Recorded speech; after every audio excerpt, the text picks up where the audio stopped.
Okay, we are live.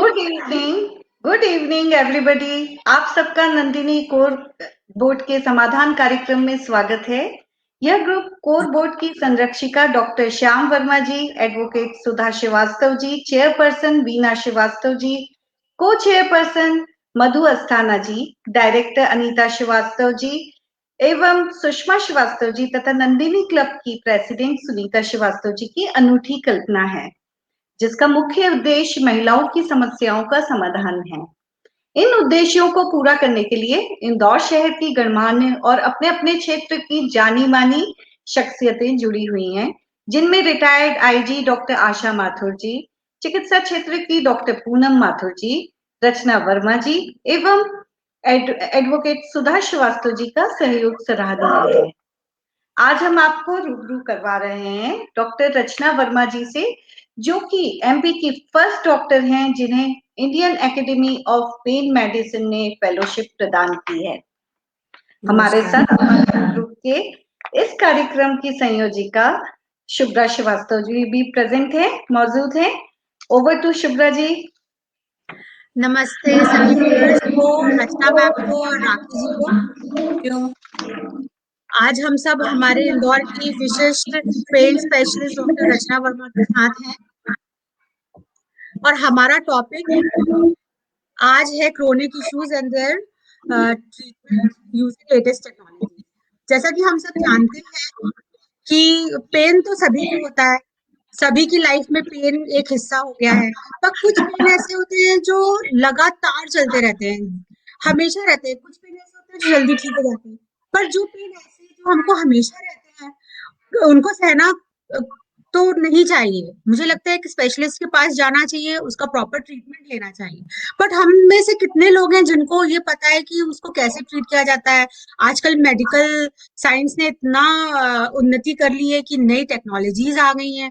इस सब के बारे में हमको बताने के लिए आज हमारे साथ डॉक्टर रचना वर्मा जी प्रेजेंट है। थैंक यू मैम, टाइम देने के लिए हम सबको। ये बहुत इम्पोर्टेंट विषय है और सभी लोग इससे परेशान रहते हैं। आई होप कि आज हम अपने व्यूअर्स को कुछ हेल्प कर पाएंगे डॉक्टर वर्मा के through. Most welcome. Thank you, rakhi and all senior didis, thank you so much, आप लोगों ने मुझे बुलाया, थैंक यू। हाँ शुभ्रा, बोलिए जी। तो हम स्टार्ट करते हैं हमारे पहले क्वेश्चन से। मैं सबसे पहले आपको एक बहुत कॉमन बीमारी जो है उसके बारे में पूछना चाहूंगी, जो है कि है लोअर बैक पेन। तो ये कैसे हम कम कर सकते हैं या इसको पूरी तरह प्रिवेंट कर सकते हैं कि ये हो ही ना हमें? बिल्कुल सही बात है। मैं जितने भी पेशेंट्स मेरे पास देखती हूँ उसमें मेजॉरिटी पेशेंट्स क्रॉनिक पेन है। और पहले तो ऐसा बोला जाता था कि भाई बड़ी उम्र हो रही है तो कमर दुखती है, लेकिन अब तो मेरे पास बहुत यंग बच्चे भी आते हैं, 15 साल के, 16 साल के, जिनको बहुत ज्यादा कमर दर्द होता है। तो अब कमर दर्द हर एज का अलग अलग कारण है। अगर हम सबसे पहले हम बच्चों से ही शुरुआत करते हैं, 15-16 साल के बच्चों को अमूमन तो ये दर्द बिल्कुल नहीं होना चाहिए। सबसे बड़ा कारण है कि बच्चे खेलते नहीं हैं, अब पूरे दिन घर में बैठ के, पोस्चर बहुत ही खराब है उनका, बैठने का ढंग, उनका उठने का ढंग, पूरे टाइम मोबाइल पे बैठे रहते हैं, आगे झुक के बैठे रहते हैं। तो आपका जो शरीर इस तरह से बना हुआ है और आपकी जो रीढ़ की हड्डी है वो इस तरह से बनी है कि आपको सीधे बैठना चाहिए। अगर आप आगे झुक के बैठे रहेंगे तो 100% आपके रीढ़ की हड्डी के ऊपर, और स्पेशली जो नीचे का हिस्सा होता है रीढ़ की हड्डी का, कमर का, उसके ऊपर बहुत ज्यादा दबाव पड़ता है। तो वो एक बहुत बड़ा कारण है। दूसरा न्यूट्रिशनल तो है ही, आपको पता है, ठीक से खाना नहीं खाते हैं। जो कैल्शियम मिलना चाहिए बॉडी को ग्रोइंग एज में, बहुत ज्यादा जरूरत है कैल्शियम की, विटामिन डी की। अब कैल्शियम तो आपको खाने में, अगर आप अच्छे घर के बच्चे हैं, वेल फेड हैं, तो माँ बाप तो घर में आपको प्रोवाइड कर ही रहे हैं। मैं ये तो बोल ही नहीं सकती कि भाई एक श्रीवास्तव कायस्थ या कायस्थ घर के बच्चों को खाने पीने को नहीं मिल रहा है। इनफैक्ट आजकल तो मोटापा बढ़ रहा है बच्चों में। वो इसलिए बढ़ रहा है कि वो बैलेंस डाइट या जो संयमित खाना होता है वो नहीं खाते हैं, दूध भी ढंग से नहीं पीते हैं, दही नहीं खाते हैं, उनको फास्ट फूड चाहिए। तो अगर आपका न्यूट्रिशन अच्छा नहीं है तो आपको कैल्शियम अच्छा नहीं मिलेगा। और दूसरा, अगर आपको कैल्शियम मिल भी रहा है, जैसे आप दूध भी पी रहे हैं, दही भी खा रहे हैं, चिकन मटन भी खा रहे हैं, सब बच्चे खाते हैं चिकन मटन, तो कैल्शियम की कमी तो उनको नहीं है, लेकिन वो धूप में कभी जाते हैं क्या? जैसे हम लोग को माँ बाप को पकड़ के अंदर लाना पड़ता था कि अंदर आओ और बैठ के पढ़ाई करो। अब आजकल के बच्चों को तो मोबाइल छोड़ो, आईपैड छोड़ो और बाहर जाके धूप में खेलो। आप अपने घर में ही देखिए कितने बच्चे हैं जो धूप में जाते हैं। ग्रोइंग जी एज में जब आपका बोन का मेटाबॉलिज्म इतना फास्ट है, तो उसके लिए नए बोन बनने के लिए विटामिन डी बहुत ज्यादा जरूरत है। और उसके कारण एक उल्टा प्रक्रिया चालू हो गई है कि भाई हर पेशेंट का विटामिन डी कराया जाता है, हर पेशेंट को विटामिन डी डेफिशिएंसी आती है। तो एक अननेसेसरीली का खर्चा भी एक बढ़ गया है, क्योंकि अब जी विटामिन डी डेफिशिएंसी तो हो ही रही है, क्योंकि एक तो हम लोग कलर्ड लोग हैं, ब्राउन लोग हैं, हम हाँ लोगों में होती है वैसे कम, और ऊपर जी से हमारे पास धूप इतनी अच्छी है और हम धूप नहीं ले रहे हैं। तो छोटे सही बच्चों में बात है। ये। अब हम अगर थोड़ा बड़े एज ग्रुप्स में आते हैं, अगर हम वर्किंग क्लास में आते हैं, ये हम अप टू 25 की बात कर रहे हैं। इसके अलावा और भी बैक पेन के हैं कॉजेज जो बीमारियों के कारण होते हैं, स्पेशली बॉयज में 20 to 30 के बीच में कुछ बैक पेन होता है जॉइंट प्रॉब्लम के कारण, जो अलग अलग तरह की आर्थराइटिस होता है जो जेनाइटल है या जेनेटिक है। ठीक है, वो एक बहुत बड़ा कारण है बॉयज में, पर वो जी भी इतना कॉमन नहीं है। मतलब कि अगर पूरे पॉपुलेशन में अगर हम देखेंगे पर मिलियन, तो अराउंड 2 to 5% हैं जिनको हो सकता है आर्थराइटिस जी इसी टाइप का। और दूसरे बीमारियों के बारे में ज्यादा बात नहीं करेंगे, मेन यही है। अब हम थोड़ा और वर्किंग क्लास पे आते हैं। अगर हम 25 to 40 ईयर्स की एज पे आते हैं, 25 जी ईयर्स टू 40 ईयर्स की एज में जो बैक पेन है वो मैक्सिमम जो है वो आपके जो आपका ऑक्यूपेशन है, जो आप काम करते हैं, उसके ऊपर डिपेंड करता है। आजकल कंप्यूटर पे बैठे रहने वालों का बहुत ज्यादा है, आगे झुक के पूरे टाइम बैठे रहते हैं। तो ये एक तरह से जी ऑक्यूपेशनल हैजार्ड है ये, कि भाई जी आप आगे आके बैठे रहते हैं, तो अल्टीमेटली फिर वो घूम फिर के पॉस्चर पे आ गया कि आपका पॉस्चर जी ठीक नहीं है। जैसे बच्चों में भी पॉस्चर खराब है, वो एक अलग प्रॉब्लम है। यहाँ पॉस्चर तो एक अपर क्लास और मिडिल क्लास जो कंप्यूटर पे बैठा है उसका ये जी हो गया, उसके कारण बैक पेन है। या फिर लॉन्ग स्टैंडिंग सिटिंग है, कोई एक्सरसाइज नहीं कर रहे हैं, तो आप बैठे रहते हैं तो आपकी मसल्स यूज नहीं हो रही है बैक की, तो वो एक अलग कॉज है। फिर कुछ लोगों का ऑक्यूपेशन ऐसा है कि वो कुछ लिफ्ट करते रहते हैं, या जैसे लोग शॉप्स में काम हम्म करते हैं, या बहुत लंबा लंबा ट्रैवल कर रहे हैं, तो उन लोगों को भी गाड़ी में जर्क लग गया, या सॉरी, ये वाली एज होती है जो बहुत एक्सीडेंट प्रोन भी है, क्योंकि उनको बहुत ट्रैवल भी करना है, एक्सीडेंट जी हो जाए या फिर झटका लग जाए गाड़ी में आप बैठे हैं तो। ठीक हम्म है, तो ये सब कारण भी है, अनट्रीटेड रह जाता है। जैसे अगर सॉरी, अनट्रीटेड ट्रॉमा है, जैसे झटका लग गया, आपने 1-2 दिन पेन किलर खा ली, आपने उसको छोड़ दिया, नेग्लेक्ट कर दिया कि बहुत ज्यादा है, लेकिन फिर वो ठीक नहीं हुआ आपका दर्द। आपने जाके किसी डॉक्टर को दिखाया, ऑर्थोपेडिशियन को, उसने एक्सरे कराया, बोला अरे नहीं आपके स्पाइन में तो कुछ भी नहीं है, क्योंकि बोन में कुछ नहीं है। 25 की 40 ईयर्स की एज में आपकी बोन इतनी स्ट्रांग होती है कि कोई झटका लगने से तो बोन नहीं टूटेगा ना। बट क्या जी है कि ये इतना स्पेसिफिक है कि आपकी जो स्पाइन है उसमें बोन के अलावा जॉइंट्स हैं, बहुत सारे लिगामेंट्स हैं, दो जॉइंट के बीच में, स्पाइन में दो बोन के बीच में डिस्क रहती है, वो हम्म रप्चर हो जाती है। पर क्योंकि वो एक्सरे में नहीं दिखती है, तो फर्स्ट क्या होता है, फर्स्ट चीज क्या होती है, नहीं आपको कुछ भी नहीं है, आप घर जाओ, वो 7-8 दिन दवाई खाते हैं और फिर उसको इग्नोर करते हैं। फिर उनको ये हम्म नहीं पता है कि भाई इसके अंदर आपको डिस्क डिस्क में पेन हो सकता है, डिस्क रप्चर हो सकती है, लिगामेंट स्प्रेन होता है। बोन को हील जी करने में प्रॉब्लम नहीं है, क्योंकि बोन में बहुत वैस्कुलर होता है, हड्डी बहुत जल्दी जुड़ती है। पर जो ओके लिगामेंट्स होती हैं या जो डिस्क होता है, वो अगर डिस्क एक बार रप्चर हो गया तो वो कभी भी दोबारा हील नहीं करता है। वो एक हम्म बहुत बड़ा कॉमन कॉज है जो मैं अपने पेशेंट्स देखती हूँ उसमें। बैक पेन का ये एक तरह से इस एज में सबसे बड़ा कॉज है। मस्कुलर ज्यादातर मैंने उनके प्रिस्क्रिप्शंस में देखे हैं, वो कम से कम 10 तरह की कैल्शियम खा चुके होते हैं और 25 तरह का विटामिन डी खा चुके होते हैं। वो मेन प्रॉब्लम है ही नहीं। 25 to 40 ईयर्स में ये सब कुछ भी नहीं होता, बाहर घूम रहे हैं, धूप में जा रहे हैं, खाना भी सब अच्छा है, इसी एज में तो सब अच्छा खाते हैं, क्योंकि काम भी ज्यादा करते हैं, खाते भी अच्छा है, थोड़े से रिस्पॉन्सिबल भी हो जाते हैं कि हमको अच्छा खाना है, तो इसलिए उनको न्यूट्रिशनल डेफिशिएंसीज नहीं होती हैं। उनको आजकल ये भी अवेयरनेस आ गई है कि आपको वॉक करना है, आपको एक्सरसाइज जी करना है। दूसरा, एक 20 to 30 एज में और भी है पेशेंट्स, सब लड़कों को स्पेशली जाके मसल बिल्ड करनी है, ठीक है, मसल बिल्ड कर रही है, जिम जा रहे हैं, गलत गलत सलत प्रोटीन प्रोडक्ट्स खा रहे हैं, या फिर आज हमने 5 किलो उठाया, कल हमने 25 किलो उठाना है हमको 5 दिन में। तो वो जो राइट अनअकस्टम जिमिंग है वो बहुत बड़ा कॉमन कॉज है, ना कि सिर्फ बैक पेन का, शोल्डर पेन का और नेक पेन का भी, क्योंकि वो भी फिर मसल टियर हो सकती है, लिगामेंट टियर हो सकता है और डिस्क रप्चर हो सकती है। और जी अब मोर देन 40 या 45 इसका अलग एज ग्रुप, ये डीजेनरेटिव चेंजेस आ जाती हैं, क्योंकि आपने इतने साल उसको यूज कर लिया, more than 40 years you have used your back. कोई पहले का चोट है, वो कई बार आप 20 to 40 के बीच में नहीं प्रेजेंट किया, वही जी चोट आपको 45 के बाद होगी, या आपने बहुत प्रोलॉन्ग यूज कर लिया अपने जॉइंट को। तो एल्डरली एज ग्रुप का ये हो गया। अब अगर हम थोड़ा और थोड़ा सीनियर की तरफ जाते हैं, 65 प्लस में, पर ये सारे पेन्स आपको काम करने के समय आएंगे। अगर अब हम 60 प्लस के पेन में देखें तो इनको क्या हो सकता है, लेडीज को आफ्टर मीनोपॉज ऑस्टियोपोरोसिस के बहुत ज्यादा चांसेस हैं।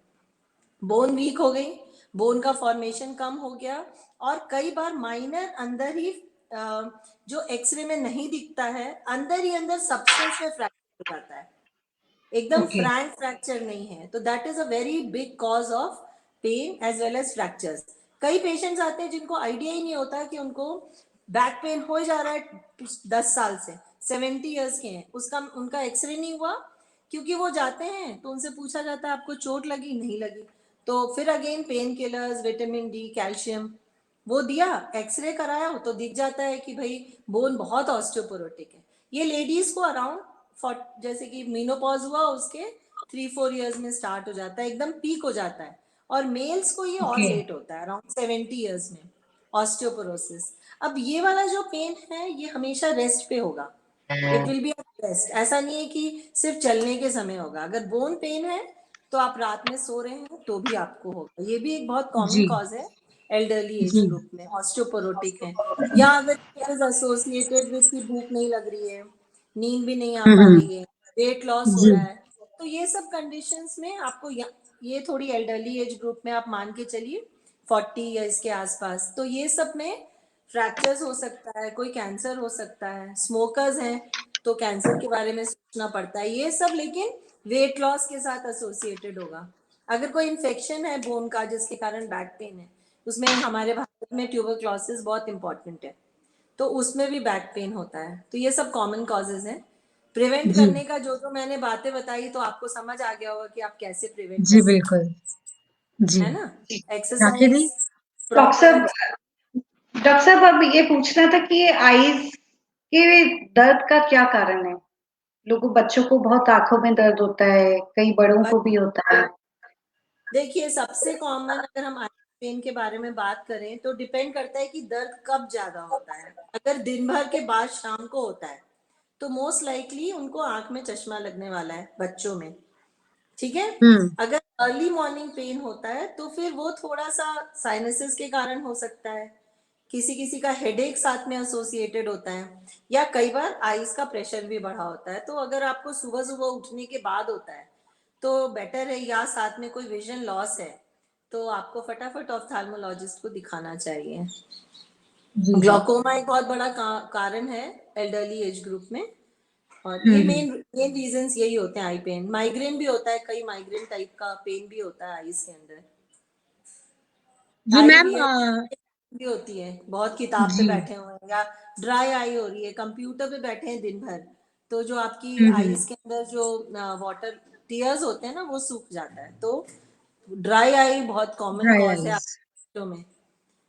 जी जी मैम मैं ये भी पूछना चाहूंगी कि नी पेन के क्या कारण है। नी पेन बहुत कॉमन एक बीमारी है जो होती है लोगों को, इसके कारण। और हमारे एक व्यूअर ने पूछा है कि सुखासन और पद्मासन में भी घुटनों का दर्द बढ़ जाता है क्या? मुझे ना पहले बताओ कि पद्मासन ऐसे नीचे बैठ के करते हैं, हाँ है ना। और दूसरा कौन सा आसन है? सुखासन।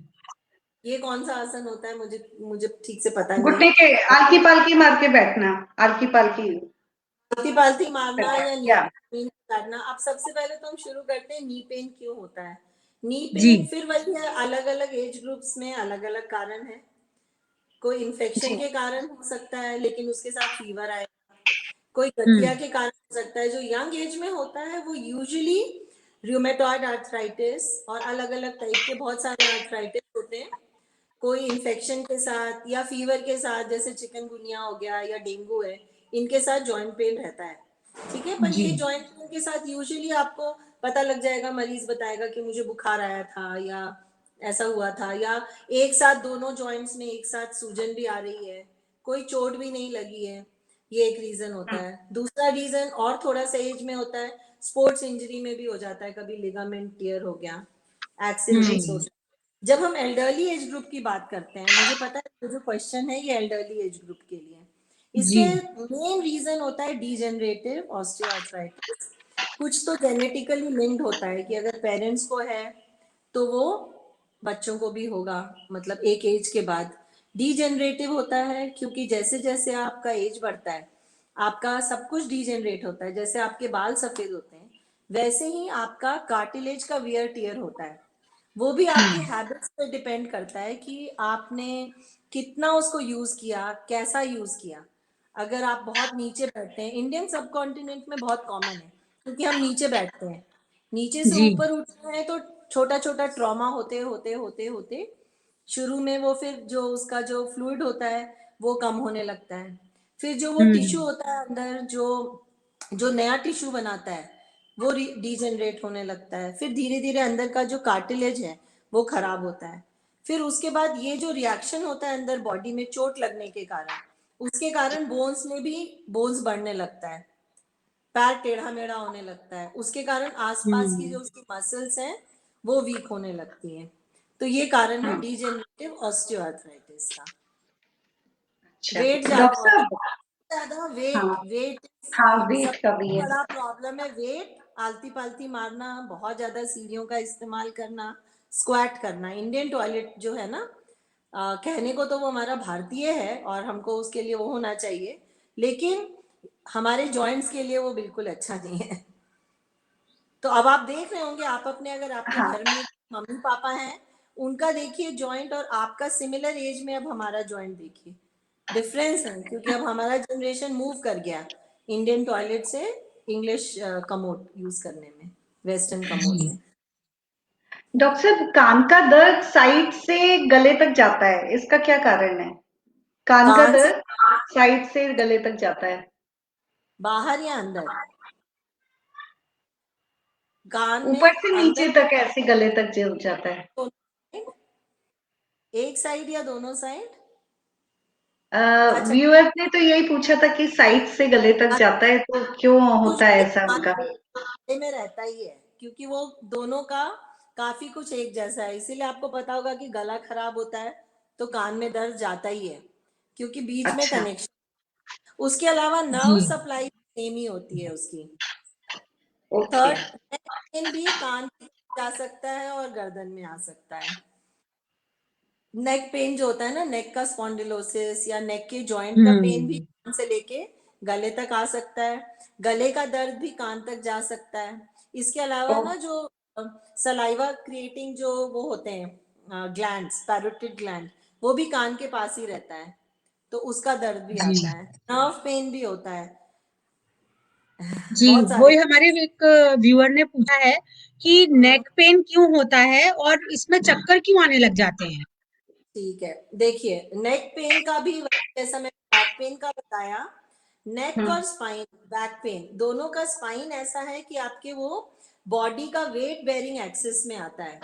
तो जिस तरह का हम्म डिजेनरेशन आपके बैक में, लो बैक में हो रहा है, उसी तरह का डिजेनरेशन आपके गर्दन में हो रहा है। इसीलिए आपने सुना होगा स्पॉन्डिलोसिस सर्वाइकल या लंबर। सर्वाइकल स्पॉन्डिलोसिस मतलब या लंबर स्पॉन्डिलोसिस मतलब जो स्पाइन के जॉइंट्स हैं उनका डिजेनरेशन हो रहा है और ज्यादा यूज कर रहे हैं। तो जब भी डिजेनरेट होगा तो इसका मतलब है कि जो डिस्क है उसमें डिस्क डिजेनरेट होने लगती है या डिस्क खराब होने लगती है। और साथ में जो साइड के जॉइंट्स होते हैं, ये सब 40+ लोगों में होता है। और कारण वही है, ओवर यूज करना, आगे झुक के बैठे रहना, कंप्यूटर पे बैठे रहना। ये हम एक मिडिल क्लास और अपर क्लास की बात कर रहे हैं। लोअर क्लास में लेडीज जो बहुत घर में रोटियां ही बनाई जा रही हैं या सिर पे लेके लोड लेके घूम रही हैं, इन लोगों को भी सर्वाइकल स्पॉन्डिलोसिस बहुत ज्यादा होता है। या जो लेबरर क्लास है, जो बहुत हेवी वर्क करता है, उनको। पर एक हम लोग के जैसे मिडिल क्लास लोगों को और अपर मिडिल क्लास को कंप्यूटर में बैठने के कारण या फिर कुछ वजन उठाने के कारण सेम है। जो बैक में होता है, लो बैक में, वही कारण है। ऑस्टियोआर्थराइटिस भी सर्वाइकल में होता है काफी। और रही बात चक्कर की, क्योंकि जो जैसे स्पाइन है, उसमें जो शुरू की जो नर्व्स होती है ना, वो अपने एक तो हेड हो जाती है, उसके अलावा जो ब्रेन का जो नर्व सप्लाई है वो भी नेक के थ्रू ही जाता है।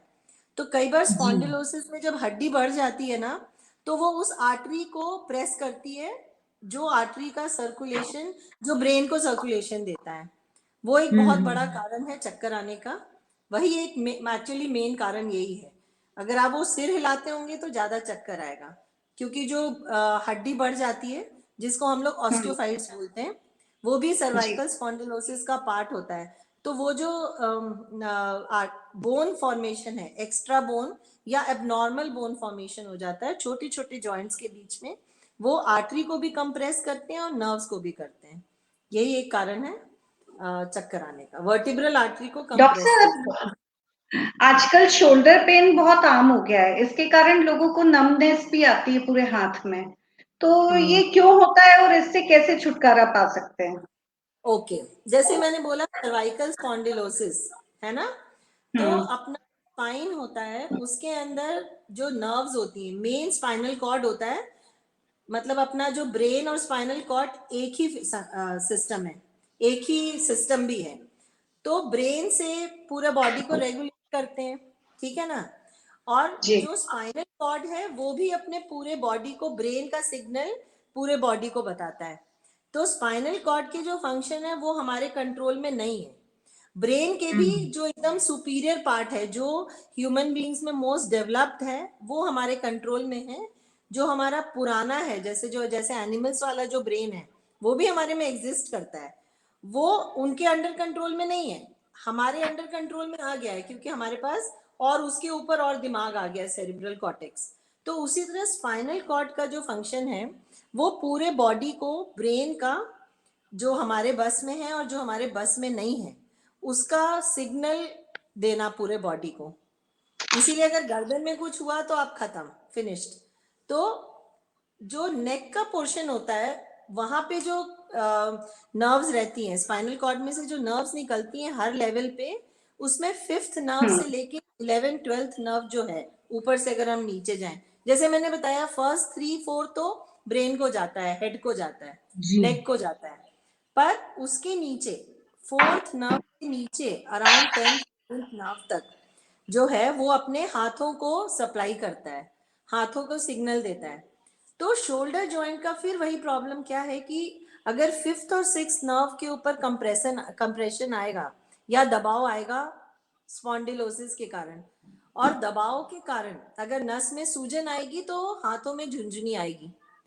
और हाथों में अगर झुंझुनी के अलावा सुनपन है, इसका मतलब कि जो नस दब रही है उसमें थोड़ी सी खराबी आ गई है। एक पॉजिटिव फाइंडिंग है जिसमें झुंझुनी आती है। शोल्डर पेन है तो आपको लगता है कि शोल्डर में, और पेशेंट को अगर सुनपन है साथ में, तो वो इसका मतलब है कि प्रॉब्लम यहाँ पे नहीं है, शोल्डर में नहीं है, शोल्डर के अलग से पहले है, नर्व के ऊपर है। तो अगर नमनेस आती है तो it is a negative finding, मतलब कि जो नर्व है वो कंप्रेस होने के कारण खराब हो रही है। और अगर पॉजिटिव फाइंडिंग है, मतलब एक वार्निंग है, जैसे pain is a positive finding, उसी तरह से टिंगलिंग या झुंझुनी आनी इज अ पॉजिटिव फाइंडिंग कि nerve and the body is telling you to do something. अगर आपने उसको इग्नोर किया तो ही सुन होएगा। शोल्डर पेन के दूसरे भी कारण है, जॉइंट प्रॉब्लम, वो यंग एज में यूजुअली नहीं होता है, डिजेनरेटिव है, पर वो बहुत ज्यादा कॉमन नहीं है। बाकी शोल्डर पेन ट्रॉमा के कारण होता है, वेट लिफ्टिंग के कारण लिगामेंट टियर हो गया, क्योंकि शोल्डर बहुत अनस्टेबल जॉइंट है, ठीक है, अनस्टेबल जॉइंट है, तो उसको प्रोटेक्ट करने के लिए बहुत सारी मसल्स और लिगामेंट्स और टेंडन्स हैं। तो वो बहुत कॉमनली, जैसे आपका राइट हैंड है तो वो बहुत आप कॉमन यूज करते हैं, हाथ को आप जी ज्यादा यूज करते हैं तो इट इज मोर प्रोन, मतलब उसमें चोट पहुंचने के ज्यादा चांसेस हैं। तो अगर कोई लिगामेंट इंजरी हो गया तो भी बहुत कॉमन है। दूसरा एक सबसे कॉमन जो शोल्डर पेन है वो है फ्रोजन शोल्डर। वो जी थोड़ा सा एल्डरली एज ग्रुप में होता है, उसका क्या कारण है ये तो पता नहीं है अभी तक, लेकिन ये देखा गया है जिसको थायराइड का प्रॉब्लम है या जिसको डायबिटीज है, मोस्ट कॉमन 90% डायबिटिक्स का हाथ जाम हो जाता है, कंधा जाम हो जाता है, या अननोन कॉज भी है कि कभी चोट वोट लगी हो तो जॉइंट के आसपास का जो मेम्ब्रेन है उसमें कुछ ऐसा हो जाता है कि वो सूजन आ जाती है और वो हाथ एकदम जाम हो जाता है। तो उसमें पेशेंट पेन होता ही है उसको, साथ में वो ऊपर नहीं उठा पाता है, कंघी नहीं कर पाता है, पीछे नहीं ले जाता है। उसमें ज्यादातर अभी तक लोग यही करते थे कि मेडिसिन खाओ, एक्सरसाइज करो, फिजियोथेरेपी कराओ, पर उससे तो साल 1.5 साल लगता है। और मैं जो उसको ट्रीट करती हूँ कि मैं अल्ट्रासाउंड करके पहले डायग्नोस कर लेती हूँ कि क्या प्रॉब्लम है, क्योंकि लिगामेंट इंजरी भी कई बार ऐसे प्रेजेंट करता है, और उसके बाद शोल्डर के अंदर एक इंजेक्शन लग जाता है, उससे वो 90% तक उनको पेन रिलीफ हो जाता है और फिर फिजियोथेरेपी से वो हाथ चला लेते हैं। तो मैम जैसे कि आपने भी बताया कि इस तरीके से ट्रीटमेंट किया जाता है, अगर ऐसे शोल्डर ही हमारे एक व्यूअर ने पूछा था कि इंफ्रारेड थेरेपी क्या है और ये क्या लोअर बैक पेन में हेल्पफुल है? कुछ कुछ तो है। अब फिजियोथेरेपी के बारे में मैं बहुत ज्यादा तो नहीं बता सकती हूँ, लेकिन हाँ, ये सब चीजें एक मेडिकल ट्रीटमेंट थेरेपी के साथ साथ चलने वाली हैं। जैसे मतलब एक डॉक्टर, इंफ्रारेड थेरेपी, जैसे उससे इंफ्रारेड थेरेपी है। These all are supportive treatment. Primary okay. Treatment हम नहीं बोल सकते, सपोर्टिव हम्म ट्रीटमेंट है। सब तरह की जो ऑक्यूपेशनल थेरेपी या फिर फिजिकल थेरेपी है, इंफ्रारेड है या घर में सिकाई करने का है, ये सब इन सब का रोल है, लेकिन ये रोल अकेले थोड़ा मुश्किल है। छोटा मोटा मसल स्पैज्म है या छोटी इंजरी है तो वो तो ठीक हो जाएगी इंफ्रारेड से, ओके क्योंकि वो तो ओके वैसे भी ठीक हो, आप समझ रहे हैं ना। अक्यूट पेन जी में है इट कुड ट्रीट, कि जैसे आज आपको कोई छोटा मोटा चोट लग गई या मसल पेन है तो आप इंफ्रारेड कराइए, 4-5 सिटिंग हम्म में हो जानी है ना। और इसके अलावा भी बहुत सारी हैं, वो आईएफटी भी करते हैं, आई थिंक वो कुछ फ्रीक्वेंसीज देते हैं, फिर अल्ट्रासाउंड करते हैं, इन सब का है रोल। अक्यूट इंजरी में ज्यादा है, क्रॉनिक में आपको को एग्जिस्टिंग साथ साथ है, जैसे एक डॉक्टर चल रहा है, साथ में नर्स भी है, साथ में और बहुत सारे सपोर्टिव लोग हैं, इसीलिए मस्कुलोस्केलेटल प्रॉब्लम्स में फिजियोथेरेपी का और ये सब का सपोर्टिव रोल है। डॉक्टर साहब, ये एक हमारे एक व्यूअर ने क्वेश्चन किया है कि उनके फिंगर्स के जॉइंट्स में बहुत पेन हो रहा है, तो क्या ओके, ये आर्थराइटिस का संकेत है? बिल्कुल है। और मुझे ये नहीं पता कि उनके कौन से जॉइंट में पेन है। अगर जैसे ये वाला जॉइंट जो फर्स्ट हम्म। जॉइंट होता है या सेकेंड जॉइंट में, उसके ऊपर जी। डिपेंड करता है कि क्या कारण है। अगर ये वाले जॉइंट में है तो arthritis का कारण होता है, और अगर ये वाले जॉइंट में है प्राइमरीली या फिर कोई डिफॉर्मिटी आ रही है तो रूमेटॉइड आर्थराइटिस और अलग तरह के ऑटो इम्यून आर्थराइटिस बहुत कॉमन है, उसके कारण हो सकता है। जी मैम। मैम अब मैं कुछ हील्स के बारे में आपसे पूछना चाहूंगी, एड़ियों के बारे में कि हाँ, एड़ियों में दर्द क्यों होता है, सबसे पहले तो ये। और दूसरा ये कि हमारे एक व्यूअर हैं इंदौर से, श्री अशोक श्रीवास्तव जी, उनको यूरिक एसिड बढ़ने के कारण एड़ी में दर्द हो रहा है। तो ओके। इसका क्या उपाय है और क्या कारण है कि एड़ी में दर्द होता है और यूरिक एसिड बढ़ने से ये हो रहा है उनको? देखिए, यूरिक एसिड बढ़ने से ज्यादातर स्मॉल जॉइंट्स में पेन होता है। जी। अगर ये एड़ी में दर्द हो रहा है, एड़ी में भी ना 2-3 अलग अलग चीजें हैं। एड़ी में है आपका हड्डी, एड़ी हम्म में है जो जॉइंट है एड़ी में, उसके जी आसपास उसका मेम्ब्रेन है, या उसको हम साइनोवियल मेम्ब्रेन बोलते हैं, उसके अंदर फ्लूइड रहता हम्म है। उसके अलावा ओके वहां पे भी एक बहुत मेजर लिगामेंट है, ठीक है, जहां पे जॉइंट होता है उसके आसपास जो उसका सैक होता है उसको हम लोग बरसा बोलते हैं। तो एड़ी का दर्द 3-4 कारणों से हो सकता है। या तो जो पीछे का टेंडन है जिसको टेंडो अकाइलस बोलते हैं उसका इन्फ्लेमेशन, तो वो डिजेनरेटिव हो सकता है, कभी चोट के कारण हो सकता है, या किसी तरह का आर्थराइटिस के कारण भी हो सकता है। जैसे मैंने बताया ना, कई तरह की अनकाइलोजिंग स्पॉन्डिलोसिस है, उसमें भी होता है, यूरिक एसिड में भी होता है। पर यूरिक एसिड बॉडी में, ब्लड में यूरिक एसिड ज्यादा होना जरूरी नहीं है कि आपको यूरिक एसिड उसका कारण है। एक मेल होता है उसका यूजुअली 6, अगर 6.8 के ऊपर है, या आप बहुत कम पानी पीते हैं, या ये सब कारणों से अगर प्रेसिपिटेट हो रहा है, पर यूरिक एसिड को एकदम डायरेक्ट वो देना दोष, ये कहीं ज्यादा लिखा हुआ नहीं है हमारे बुक्स में। प्रैक्टिस में मैं बहुत देखती हूँ कि यूरिक एसिड है, यूरिक एसिड है, लेकिन हर पेन को यूरिक एसिड से इतना ज्यादा नहीं होता है पेन जॉइंट पे, ज्यादातर वो छोटे छोटे जॉइंट्स में होता है। ऐसा नहीं ओके होगा कि भाई सुबह आप उठे और आपके एक जॉइंट में पेन है, स्पेशली फुट के पेन में, आगे जो टो है, टो के जॉइंट में आपको पेन है, वो बहुत कॉमन है। जो हील पेन है उसमें प्लस माइनस है कि उसके कारण है। जस्ट बिकॉज आपका ब्लड लेवल यूरिक एसिड ज्यादा आया है, दैट डज नॉट मीन कि आपको है। आर्थराइटिस हो सकता है, दूसरी बहुत सारी कंडीशन है। जैसे मैंने बोला, हील के चारों तरफ एक सैक होता है, फ्लूइड फिल्ड है ना, उसको बरसा बोलते हैं, जी। उसका इन्फ्लेमेशन हो सकता है। उसमें यूरिक एसिड का है रोल, पर बहुत ज्यादा नहीं है। जितना यूरिक एसिड को बदनाम किया हुआ है उतना मैं क्लिनिकल प्रैक्टिस में उतने पेशेंट्स नहीं देखती हूँ। बहुत पेशेंट मेरे को बोलते हैं, उनको एक सिंगल शॉट इंजेक्शन का लगाते हैं, वो लोग ठीक हो जाते हैं। अच्छा, तो इसका मतलब ये है कि अगर किसी को लगता है कि यूरिक एसिड के कारण उनको एड़ी में दर्द है, तो उसका भी ट्रीटमेंट आप इंजेक्शन के थ्रू करेंगे? ना, तो वो 8 to 10 days में सेटल हो जाता है। ओके। और यूरिक एसिड का लेवल ब्लड में बिल्कुल इंडिकेट नहीं करता है कि आपको यूरिक गाउट का प्रॉब्लम है ना। कई बार यूरिक एसिड का लेवल कम होता है तो भी इस तरह का पेन हो सकता है, तो it is not necessary. In fact uric acid का बॉडी में बहुत एक प्रोटेक्टिव रोल है, तो हम्म। बहुत ही सोच समझ के यूरिक एसिड ट्रीटमेंट लेना चाहिए। जैसे पहले ये बोला जाता था कि भाई आपको यूरिक एसिड है तो आपको मटन नहीं खाना, ये नहीं खाना, वो भी, उसका भी बहुत ज्यादा रोल नहीं है। मतलब आप थोड़ा लिमिट कर सकते हैं, ऐसे बिल्कुल बंद करने की जरूरत नहीं है।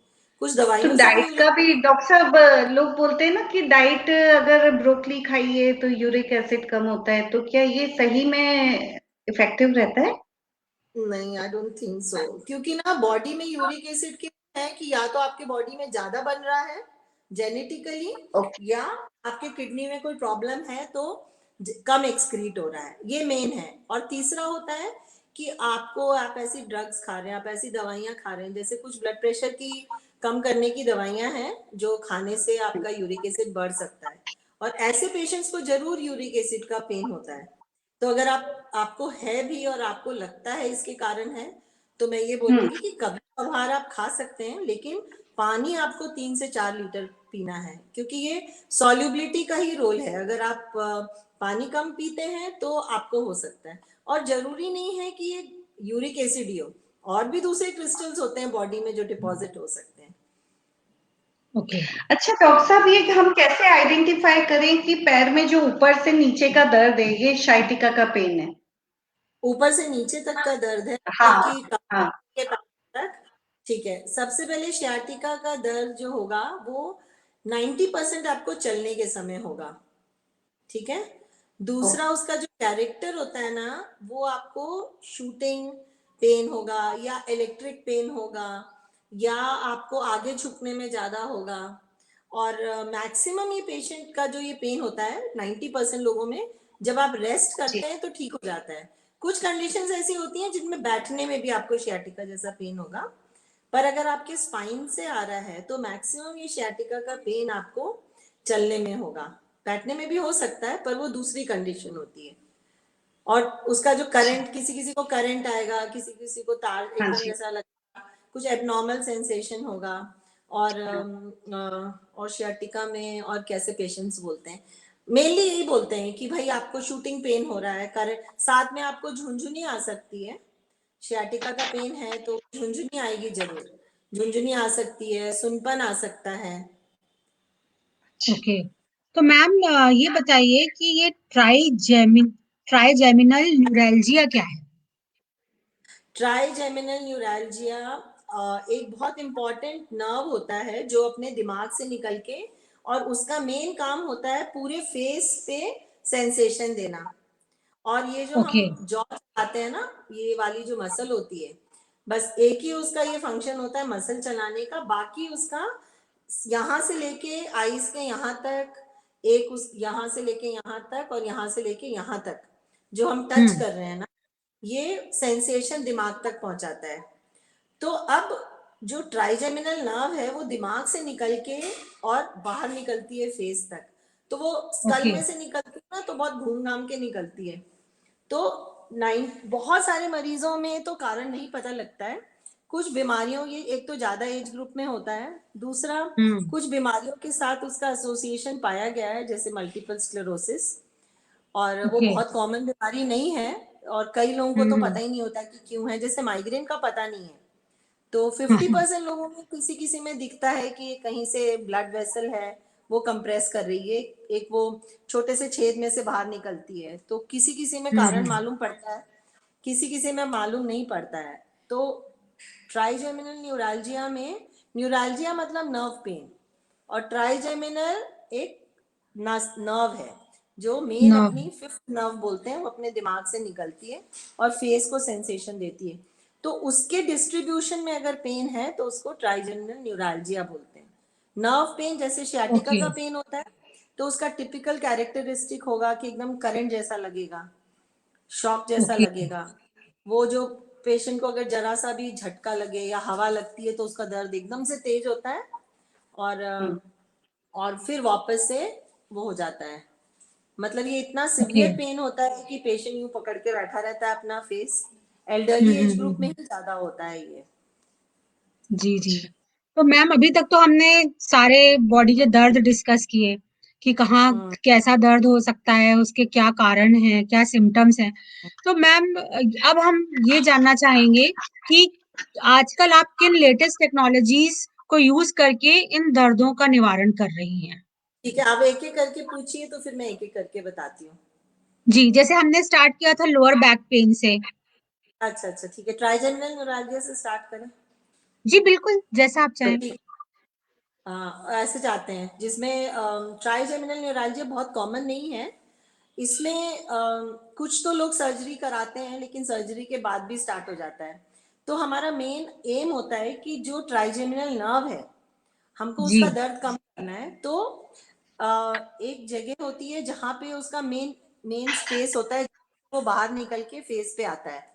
तो हम लोग एक स्पेशल, हमारे पास मशीन है जिसको बोलते हैं रेडियो फ्रीक्वेंसी अब्लेशन मशीन। ये लेटेस्ट टेक्नोलॉजी है। इनफैक्ट आजकल तो कैंसर्स वगैरह भी उससे उसको डिस्ट्रॉय कर देते हैं, रेडियो फ्रीक्वेंसी मशीन से। तो पहले के ज़माने में, जैसे मेरे फादर इन लॉ भी उसको ट्राइजेमिनल गैंग्लियन बोलते हैं, वहाँ वो चले जाते थे और उसमें अल्कोहल डाल देते थे। पर अल्कोहल डालने से क्या होता है कि आसपास का भी बर्न हो जाता है। रेडियो फ्रीक्वेंसी अब्लेशन ऐसा है कि आप उसको अंडर विजन, हमारे पास लाइव एक्सरे मशीन है, उसमें देख के हम under vision radio frequency probe ले जाके, और उसका जो जैसे ही वो ब्रेन से बाहर आता है, फेस के पास पहुंचता है, वहीं पे हम उसको अब्लेट कर देते हैं या हम उसको डिस्ट्रॉय कर देते हैं। और वो क्योंकि रेडियो फ्रीक्वेंसी वेव से डिस्ट्रॉय करते हैं, है ना, तो हम जी, नॉन सर्जिकल है, नॉन ऑपरेटिव है, और बहुत अच्छा रिजल्ट है।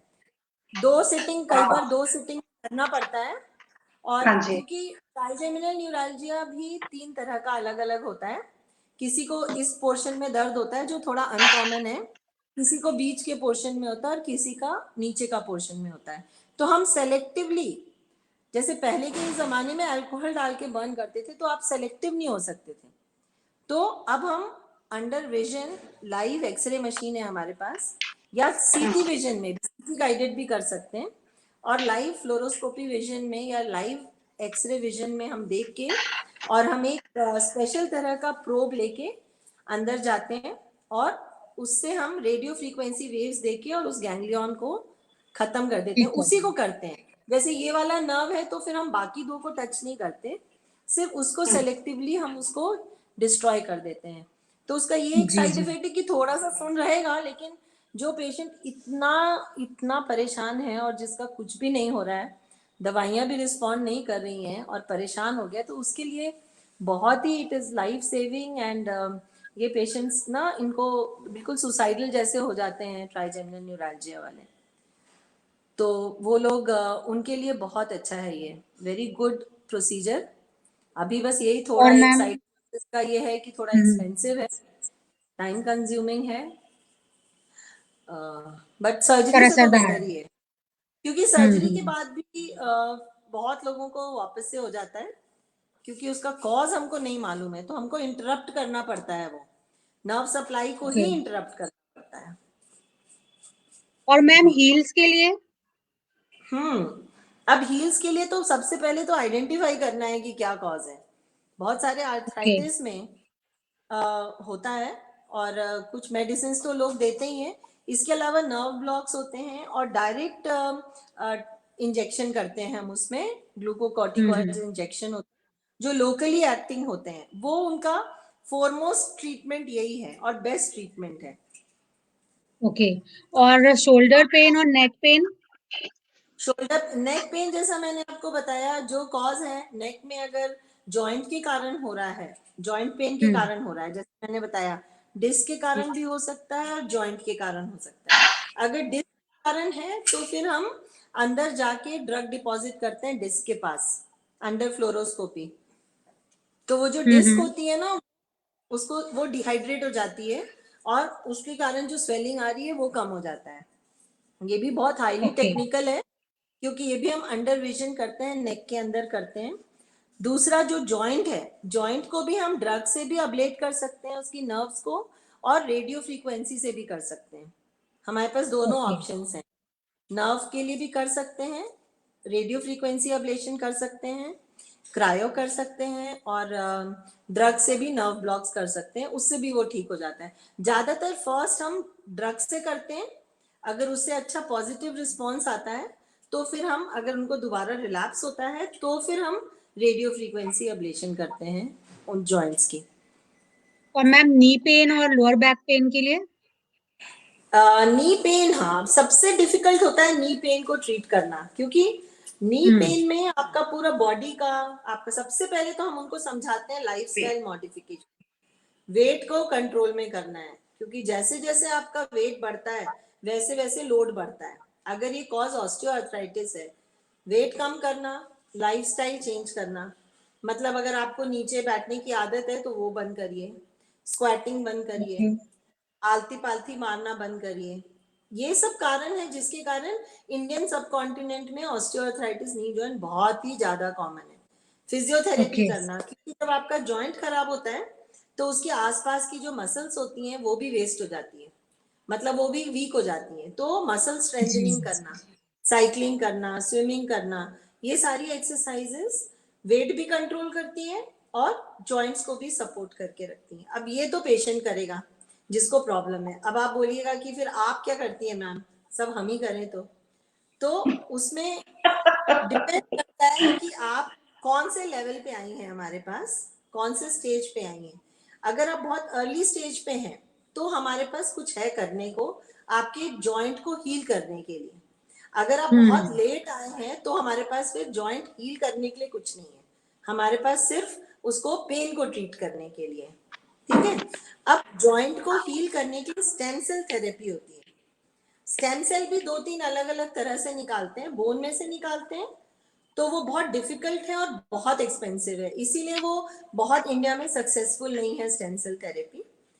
उसके अलावा प्लेटलेट रिच प्लाज्मा थेरेपी है, जो स्टेम सेल जैसा ही होता है, उसको इजीली निकाल सकते हैं क्योंकि वो ब्लड में अवेलेबल है। तो ओके। अर्ली ऑस्टियोआर्थराइटिस में हम लोग वो आप ही के बॉडी में से हार्वेस्ट करते हैं, अराउंड 20 ml, और उसमें से प्लेटलेट्स निकालते हैं। स्पेशल मशीन्स हैं, सेंट्रीफ्यूज और स्पेशल मशीन है, उसमें से हम लोग पेशेंट के खुद के प्लेटलेट्स हार्वेस्ट करते हैं और उसको अल्ट्रासाउंड करके या फिर फ्लोरोस्कोपी में देख के जहाँ पे ज्यादा प्रॉब्लम है वहां पे इंजेक्ट कर देते हैं। तो वो जो प्लेटलेट्स हैं वो नए सेल्स को फॉर्मेशन, जैसे अगर उनका कार्टिलेज खराब हो रहा है तो कार्टिलेज को प्रमोट करेगा, रिपेयर भी करता है और हील भी करता है, रेस्टोर करता है। रिपेयर भी करेगा, रेस्टोर भी करेगा और नया फॉर्म भी करेगा। ठीक है, ये पूरा लेटेस्ट टिश्यू इंजीनियरिंग में है कि आपके पास सब्सटेंस है, सब कुछ है, लेकिन आपके पास एक वो प्रोमोटर चीज नहीं है। तो वो जो स्टेम सेल है उसमें सब तरह के सेल्स हैं। अगर आपको नया बोन बनाना है तो वो नया बोन, आपका मैट्रिक्स है तो उसके ऊपर नया बोन बनाएगा। अगर नया कार्टिलेज बनाना है तो नया कार्टिलेज बनाएगा। नया लिगामेंट बनाना है तो वो नया लिगामेंट बनाएगा। तो ये स्टेम सेल कहाँ से मिलते हैं? यही तो मैं बता रही हूँ, स्टेम सेल को हार्वेस्ट करने के लिए या तो बोन या फैट सेल या ब्लड। तो फैट सेल में से निकालना और स्टेम सेल से निकालना, बहुत बोन में से निकालना बहुत टीडियस है, टाइम कंज्यूमिंग है, कॉस्ट इफेक्टिव नहीं है, क्योंकि कई बार आप पेशेंट से पे भी करा लेते हो और आपको इतने अच्छे स्टेम सेल्स नहीं निकलते हैं।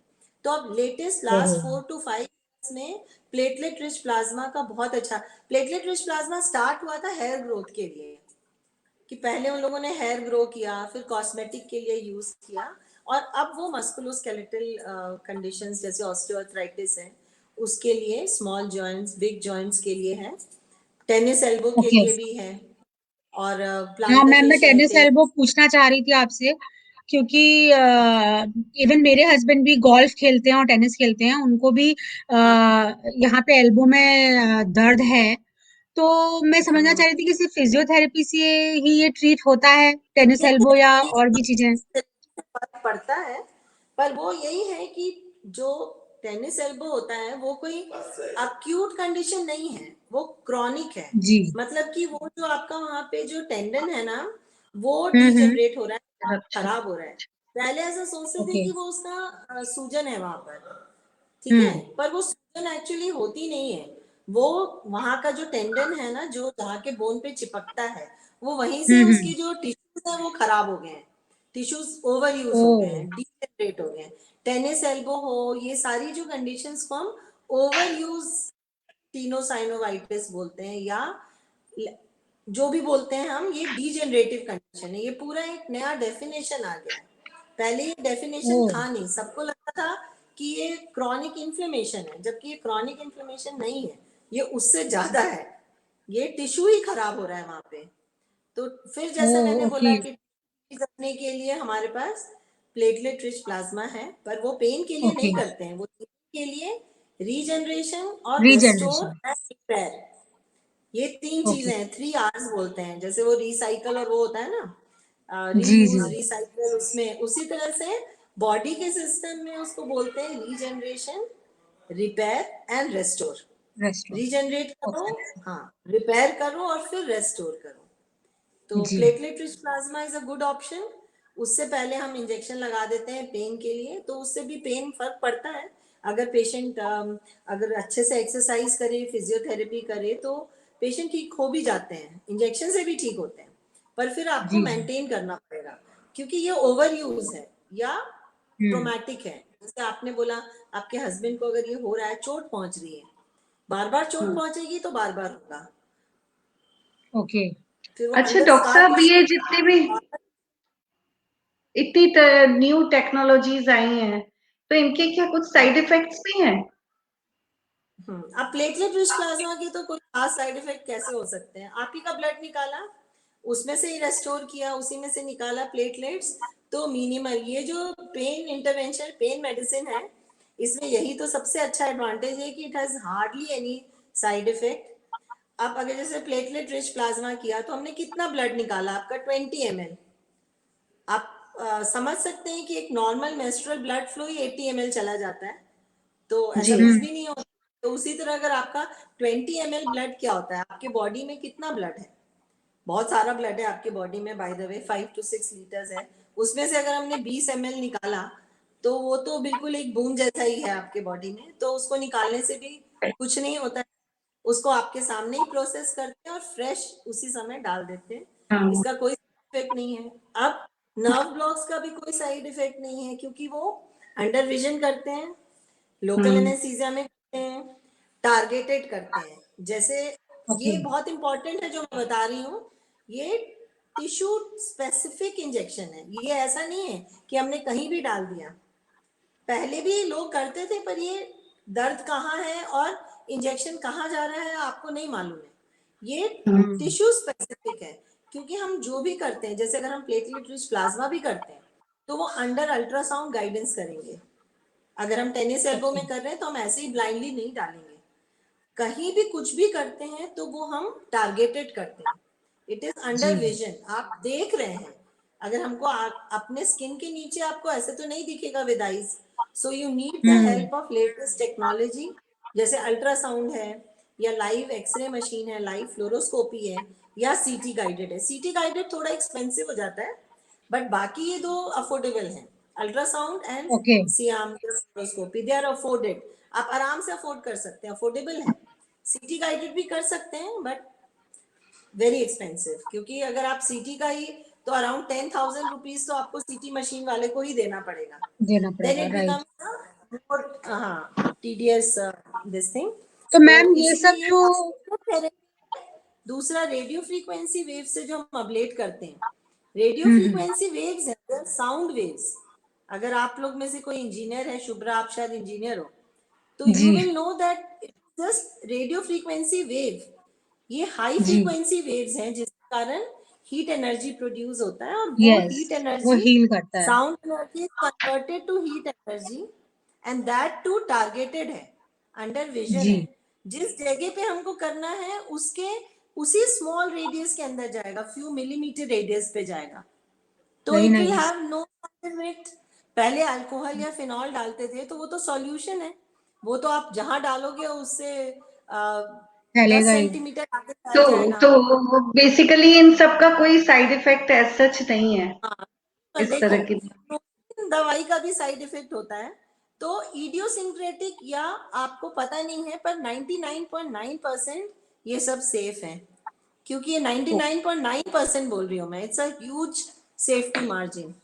ठीक है। तो मैम जैसे जो लोग ये ट्रीटमेंट लेते हैं, लोगों ने ये ट्रीटमेंट लिया, मान लीजिए नी पेन के लिए किसी ने लिया, तो उसको उसमें बहुत फायदा भी हुआ कि भाई मेरा नी ठीक हो रहा है, तो मैं ये पूछना चाहती हूँ कि आर्थराइटिस के लिए है, लेट आर्थराइटिस के लिए फिर नर्व ब्लॉक कर सकते हैं, इंजेक्शन नी जॉइंट के अंदर डाल सकते हैं, या फिर जो वहां की जो है उसको हम उसको भी फ्रीक्वेंसी से ट्रीट कर सकते हैं। पर जेनिकुलर नर्व रेडियो फ्रीक्वेंसी, जो नी का जो रेडियो फ्रीक्वेंसी से ट्रीट करते हैं, उसमें आपको एक चीज समझना होगा कि नी जॉइंट आपका मोबाइल जॉइंट है। बैक पेन में आप पोस्चर से और उसको मसल को स्ट्रॉन्ग करके आप उसका ऑस्टियोआर्थराइटिस को प्रिवेंट कर सकते हैं। जो नी जॉइंट है ये प्रोग्रेसिव है, आप समझ सकते हैं। उसके अलावा जो नर्व्स होती हैं नी जॉइंट में, जो बैक की जॉइंट्स होती हैं उसमें मसल का कुछ भी नहीं है, सारी नर्व्स को हम खत्म कर सकते हैं। पर नी जॉइंट में आप सिर्फ 8 या 9 नर्व्स होती हैं, उसमें आप सेलेक्टिव 50% नर्व्स को आप डिस्ट्रॉय कर सकते हैं, बाकी 50% को करेंगे तो आपके पैर की जान चली जाएगी। तो नी जॉइंट जैसा जो कंडीशन है उसमें आप 100% पेन रिलीफ हम नहीं दे सकते हैं इससे, तो इसीलिए 100% का पैकेज कब होगा, expectation you have to understand कि osteoarthritis is a progressive disease, ये बढ़ेगा आगे। अगर आपने अपना प्राइमरी प्रॉब्लम ट्रीट नहीं किया, आपने फिजियोथेरेपी नहीं की, एक्सरसाइज नहीं किया, वेट को कंट्रोल नहीं किया, लाइफस्टाइल को मॉडिफाई नहीं किया, तो आपको पेन कभी नहीं जाएगा। कुछ भी वो लोग ही फिर कहते हैं कि हमने सर्जरी कराई, हमने सुना है सर्जरी भी फेल हो गई। बेसिकली सर्जरी नहीं होती है, फिर इक्का दुक्का कंडीशन छोड़ दीजिए जिसमें नी जॉइंट इन्फेक्ट हो गया, उसको छोड़ दीजिए। पेशेंट होता है, पेशेंट एक्सरसाइज नहीं करता है। कई लोगों को मतलब कि ये सब ट्रीटमेंट्स लेने के बाद भी, डॉक्टर की हेल्प लेने के बाद भी आपको अपनी हेल्प खुद करनी पड़ेगी।